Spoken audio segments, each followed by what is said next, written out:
Gender has always been a very interesting aspect in Pokemon.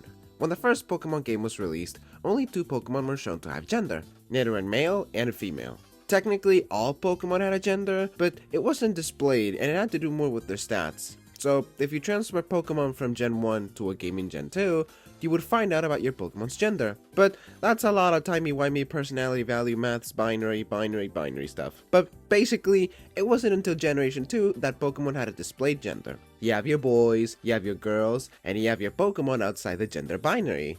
Yeah, Pokemon gender studies are far from being black and white, pun intended. There's a lot of Pokemon that are very much gender non-conforming, whether it be with their gender identity or gender expression. Hell, there's Pokemon that have even transitioned. There's actual transgender Pokemon in the games. And with it being Pride Month, I want to talk about these instances of Pokemon that have very queer-coded gender identities and expressions. Disclaimer, please don't take everything said in this video literally. Gender studies work differently from the real world to the Pokemon world, so there will be aspects that don't work one-to-one compared to the real world. If you wish to know more about gender or queer studies and more professional and elaborate definitions about some of the terms used in this video, please search for a reliable and professional source. Let's start with Pokemon outside of the gender binary, so Pokemon that are not male or female. In other words, non-binary. When it comes to these Pokemon, officially, they are referred to as either gender unknown or genderless Pokemon. Lore-wise, it is said that Pokemon scientists have not been able to determine the gender of these Pokemon, but they are certain that they're not male nor female. Most of these Pokemon tend to be based on inanimate objects, like Magneton, Clank, and Polteageist. However, it's pretty interesting to see that there are some inanimate objects that are part of the gender binary, like Chandelure, Vanillux, and Aegislash. So, I kind of wonder what's the rule here? I guess scientists had an easier time with gender studies of an ice cream compared that to a gear. I wonder what a Pokemon gender study class looks like. Honestly, I'd be really down for a class like that. But despite these Pokemon being based on inanimate objects, they are very much living, breathing creatures. Like, they're not just ice cream, skiers, and teapots. No. They are someone's companion, just like any other Pokemon. And that's the part that makes me smile. Yeah, they're not male nor female, but that doesn't make them any less of a Pokemon. They're adorable, they're lovely, they're just outside of the gender binary.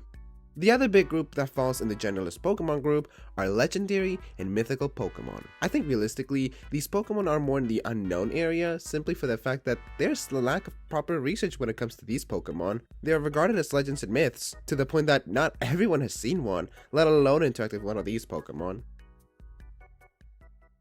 Okay. The big fact that is known about genderless Pokemon is that they are pretty much unaffected by moves that have to do with attraction.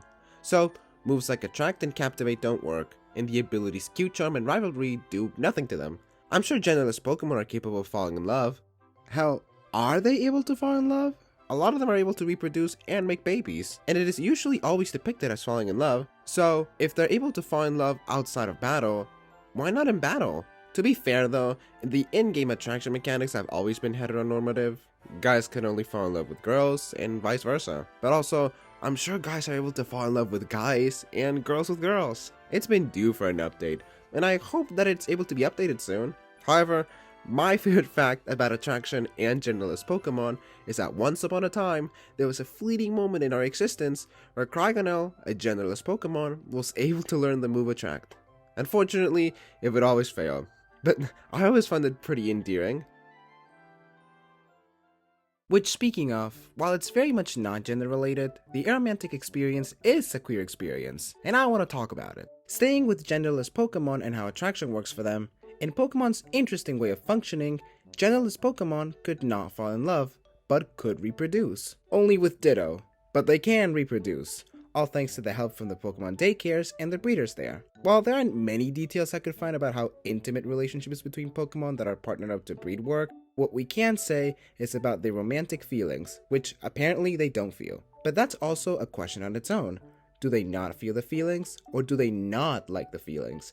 They are very completely different things and completely different paths in the aromantic experience. I mean, no genderless Pokemon really learns Attract, so that may mean that they're not interested in that, or else they would probably learn the move. But I guess once upon a time, Cryogonal wanted to feel those feelings, but they ended up being a hopeless romantic, because in present day games, Cryogonal cannot learn the move Attract. A hopeless romantic, but truly a genderless icon. Moving away from gender identity, let's talk about gender expression. This one has to do more with how one outwardly expresses their gender themselves. And remember that how someone expresses their gender doesn't always dictate what their gender identity is. I guess in simpler terms, the way I would try to explain it is, think of gender identity as to what's on the inside metaphorically speaking, whereas gender expression is more what's on the outside. Let's look at two big examples. Pokemon that are masculine looking. So, we have Pokemon that at a quick glance look very much traditionally masculine, and you would probably assume that they're only male. Like Machamp, Mr. Mime, or Incineroar. They look pretty masculine. In their English names, they have very much words that correlate to being manly. The word Macho for the Machamp line, and Mr. Mime having Mr. in the name. Yup, that's masculine alright. However, these three Pokemon have the chance to be female. While their gender ratio may dictate that they will be more likely to be male, there's also a chance for them to be female. Kind of how in the real world, traditionally it is expected for men to be masculine, but in reality, masculinity is not exclusive to men. And that leads us to our second example, Pokemon that are feminine looking. Once again, we have Pokemon that at a quick glance look pretty much traditionally feminine, and you would also assume that they're probably only female, like Gardevoir, Leavanny, and Delphox. Yep, they look very feminine. They look like absolute divas and possess a lot of feminine traits. You have Gardevoir in her beautiful gown. You have Leavanny in having a lot of traditionally feminine body language. And you have Delphox, who very much also has a very dressed looking fur. However, just like the previous ones, they also have the chance to be male. Again, their gender ratio could dictate that they have more chances of being female, but alas. I think I said this in a previous video, but boys deserve the chance to queen out and look absolutely divaliciously fabulous. And just like that, girls also deserve the chance to look outstandingly handsome. Just because a Pokemon is very masculine doesn't mean that they are exclusively male. And also, just because a Pokemon is very feminine doesn't mean that it's exclusively female. Now, introducing the most iconic trans Pokemon icon that ever existed, Marill. Once upon a time, before Generation 6 came along, there was a chance that if you had an Azurill in your party and you got them to evolve, there was a chance that it would change gender. Canonically, for a brief moment in Pokemon history, there was a moment where a Pokemon could transition. How did that happen? Okay, I'll explain it as simply as I can. Basically, Azurill had a chance of being 75% female, while Marill had a 50% chance of being female. Very different gender ratios. Not a very common thing when it comes to Pokemon evolutions. Usually it stays the same throughout all stages, and interestingly enough, their gender is not a key element in their evolution. Like, it's not like a Vespiquen or Gallade situation. Marill and Azumarill could be male or female. So, depending on an Azurill's personality value, whenever you got the chance to evolve her, 1 out of 3 Azurills had the chance to transition from a female Azurill to a male Marill. Yeah, it was a pretty rare situation, but like, that's so wholesome. Nothing else about the Pokemon changed. Marills don't have gender differences and their stats didn't change aside from the regular evolution. Your Pokemon pretty much stays the same, except they're now a boy, which says a lot. It's such a niche little fact, and it's no longer a thing now. The gender your Azurill is when you meet them is the one they will carry in every stage of their evolution.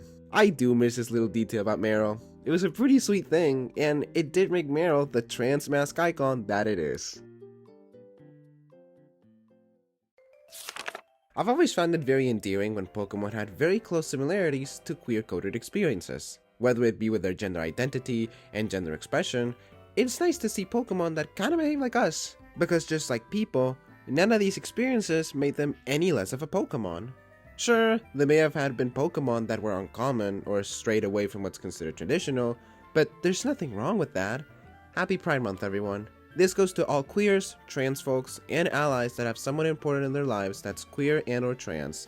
Stay safe, and remember, out of the 1,000 Pokemon out there, every single one of them is someone's favorite for a reason.